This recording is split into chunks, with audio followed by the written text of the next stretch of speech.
Viewers আসসালামু আলাইকুম। আপনার এনআইডি কার্ড থেকে কয়টি সিম রেজিস্ট্রেশন করা আছে কিভাবে চেক করবেন আজকের এই ভিডিওতে দেখাবো। আপনি দুইটি প্রসেসের মাধ্যমে চেক করতে পারবেন, কোড ডায়াল করে চেক করতে পারবেন এবং অ্যাপ থেকেও চেক করতে পারবেন। সো প্রথমে দেখাবো কিভাবে কোড ডায়াল করে চেক করতে হয়। কোড ডায়াল করে চেক করার জন্য প্রথমে আপনার মোবাইলে ডায়াল অপশনটি অন করে দিবেন। সো ডায়াল অপশনটি অন করার পর আপনি এখান থেকে ডায়াল করবেন *16001#।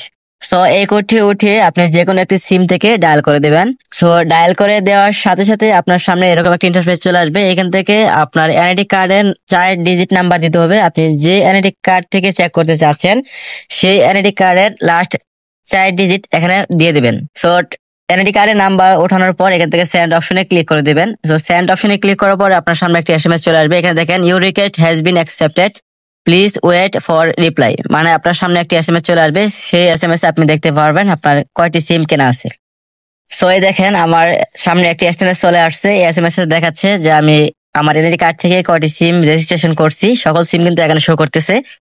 সো দ্বিতীয় যে প্রসেসটি আছে সেটা হচ্ছে অ্যাপের মাধ্যমে কিভাবে চেক করতে হয়। সো অ্যাপের মাধ্যমে চেক করার জন্য আপনি যে কোনো একটি অ্যাপ ওপেন করে দিবেন। অ্যাপটি ওপেন করার পর এখান থেকে উপর দিকে টিলেট মেনু দেখতে পাবেন। জাস্ট এই টিলেট মেনুতে ক্লিক করে দিবেন।